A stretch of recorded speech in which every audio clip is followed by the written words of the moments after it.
আজকে আপনি দেখবেন যে বিকাশবাবুকে অনেকেই বলছিলেন না যে বিকাশবাবু চাকরি কেড়ে নেওয়ার জন্য ব্যস্ত হয়েছে।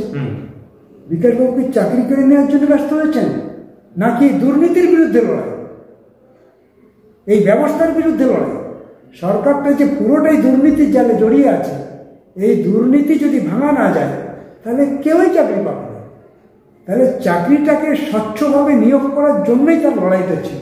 সেই লড়াইটাকে কনভার্ট করার চেষ্টা করলো মমতা ব্যানার্জি। সে যদি দুর্নীতির সঙ্গে যুক্ত না হবে তাহলে মমতা ব্যানার্জি কেন মামলা করতে যাবে? মমতা ব্যানার্জি কেন প্রকাশ্যে বলছে যে চাকরি কারো যাবে না?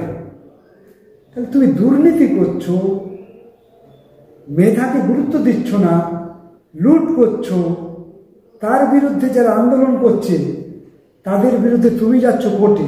তার মানে তুমি যে এই ঘটনার নায়ক সেটা তো পরিষ্কার হয়ে যায়। তাহলে আজকে যত দিন যাচ্ছে তত নতুন নতুন জিনিস বেরোচ্ছে। আজকে দেখুন, তাহলে তার যারা আমলা গামলা ছিল তারা সবাই এই ঘটনার সঙ্গে যুক্ত। যেটা আমরা বলছিলাম অনেকদিন আগে থেকেই বলছিলাম, এরা সবাই এই ঘটনার সঙ্গে যুক্ত। সুতরাং এই ব্যবস্থা ভেঙে দেওয়া দরকার। আজকে সেটাই প্রমাণিত হচ্ছে। আগে কিন্তু বাম জামানায় কিন্তু সাম্প্রদায়িক খুব সেইভাবে দেখা যায়। ইদানিং দেখছি সরস্বতী পুজোকে কেন্দ্র করে বা মসজিদের মধ্যে ঢুকে বাথরুম করে দেওয়া থেকে শুরু করে পেচ্ছাপ করে দেওয়া থেকে শুরু করে বিভিন্ন জিনিস সামনে আসছে, এবং পশ্চিমবঙ্গেও একটা সাম্প্রদায়িক হিংসার বাতাবরণ সৃষ্টি হচ্ছে। কিভাবে দেখবেন ব্যাপারটা? দেখুন, রাজনীতি আলাদা, ধর্ম আলাদা। ধর্ম যার যার, রাজনীতি সবার। রাজনীতি মানে তার রুটি রুজির প্রশ্ন, অধিকারের প্রশ্ন, বেঁচে থাকার প্রশ্ন, শিক্ষার প্রশ্ন, স্বাস্থ্যের প্রশ্ন।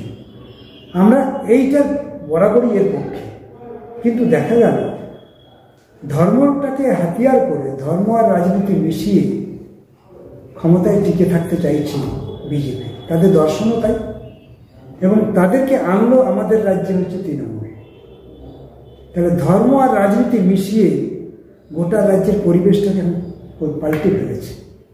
ধর্ম আর রাজনীতি যদি এক হয়ে যায় তাহলে দেশের পরিবেশ কখনো সুস্থ থাকতে পারে না, শান্তি থাকতে পারে না। তাই হচ্ছে আজকে। আমরা তো এরই বিরোধী। দেশে বিজেপি থাকবে আর তৃণমূল থাকবে রাজ্যে, আর আপনার মন্দিরে কেউ পেচ্ছাপ করবে না, মসজিদে কেউ ছাগল ঢুকিয়ে দেবে না, এটা কখনো হতে পারে না। এই জিনিস চলতে থাকবে। ধর্ম আর রাজনীতি যখন মিলেমিশে একাকার হয়ে যায়, ধর্মকে হাতিয়ার করে যারা ক্ষমতায় টিকে থাকতে চায়, তখন দেশে এই জিনিস হতে থাকবে, আরও বাড়বে, দাঙ্গা আরও বাড়বে, সাম্প্রদায়িকতা আরও বাড়বে।